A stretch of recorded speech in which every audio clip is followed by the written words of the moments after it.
ગુજરાતી લાઈવમાં આપનું સ્વાગત છે।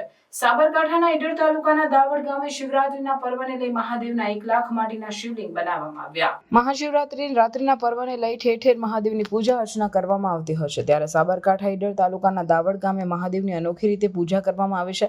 સમગ્ર ગ્રામજનોએ ભેગા મળી શેખડિયા મહાદેવના મંદિરે 1 લાખ માટીના શિવલિંગ બનાવવામાં આવ્યા છે, જેમાં 400 લોકોએ ભેગા મળી મહાદેવના માટીના શિવલિંગ બનાવવામાં આવ્યા છે। એવું માનવામાં આવે છે કે શેખડિયા મહાદેવનું મંદિર પાટણના સિદ્ધરાજ વખતે બનાવવામાં આવ્યું હતું। આ મંદિરને 1000 વર્ષ જૂનું માનવામાં આવે છે। એવું કહેવામાં આવે છે દાવડ ગામની નજીક હજારો વર્ષ પહેલા તળાવનું નિર્માણ કરવામાં આવ્યું હતું, ત્યારે તળાવની અંદરથી શિવલિંગ મળી આવ્યું હતું। ત્યારબાદ આ શિવલિંગનું નિર્માણ શેખડિયા મહાદેવના સ્વરૂપે કરવામાં આવ્યું। ત્યારથી અત્યાર સુધી આ શિવલિંગનું પૂજન અર્ચન ગામ લોકો દ્વારા થાય છે।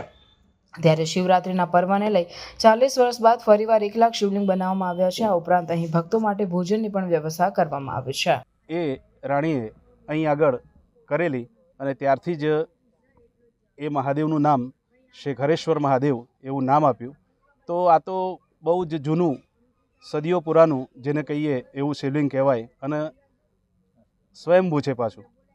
અને એની પૂજા અમારા દાવડ ગામના જે પાટીદાર ભાઈઓ જે એક સમુદાય છે જેને ખંધડિયા પાટીદાર કહેવામાં આવે છે, એ લોકો વર્ષોથી આનું અહીં આગળ પૂજાપાઠ બીજું ત્રીજું આ બધું કરાવતા હોય છે।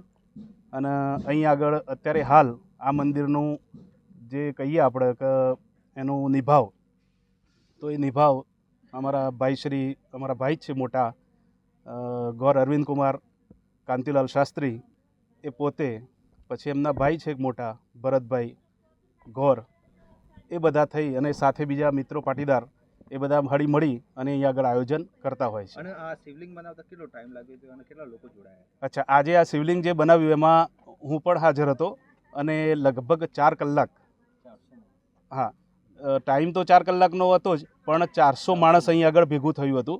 એમાં બધી બહેનો બી હતી અને ભાઈઓ બી હતા અને આખું ગામ બી હતું।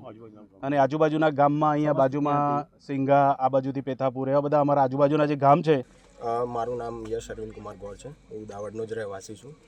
આજે તમે પ્રશ્ન કર્યો છે કે અમને શિવલિંગ બનાવવાનો આઈડિયા ક્યાંથી આવ્યો, તો એ મારા પિતાજીનું સ્વપ્ન હતું કે અહીંયા જે અમારું સ્વયંભૂ મહાદેવનું મંદિર છે ત્યાં એક મોટો ઉત્સવ કરીએ જ્યાં આખા ગામનો સહકાર હોય, ખાલી દાવડ ગામ જ નહીં, આજુબાજુના ગામ અને સમસ્ત જે જ્ઞાતિ છે એ બધાનો સહકાર હોય। એમાં કોઈ એવું નથી કે આપણે એક જ જ્ઞાતિનો સહારો લઈને બધું કરીએ છીએ, બધી સમસ્ત જ્ઞાતિનો સહારો હોય અને બધા ભેગા મળીને સાથે હળી મળીને આ એક આયોજન પૂરું પાડીએ। અને આ જેમ મારા કાકાએ જણાવ્યું એ પ્રમાણે 40 વર્ષ પછી આવડું મોટું આયોજન થાય। દર વખતે અમે શિવરાત્રિનું પૂજન કરતા હોઈએ છીએ। લાસ્ટ 3-4 વર્ષથી તો 24 કલાક એટલે કે 8 પ્રહરની પૂજા કન્ટિન્યુઅસલી ચાલુ જ રહે છે। તો આવતીકાલે પણ એ રીતનું જ કરવાનું છે।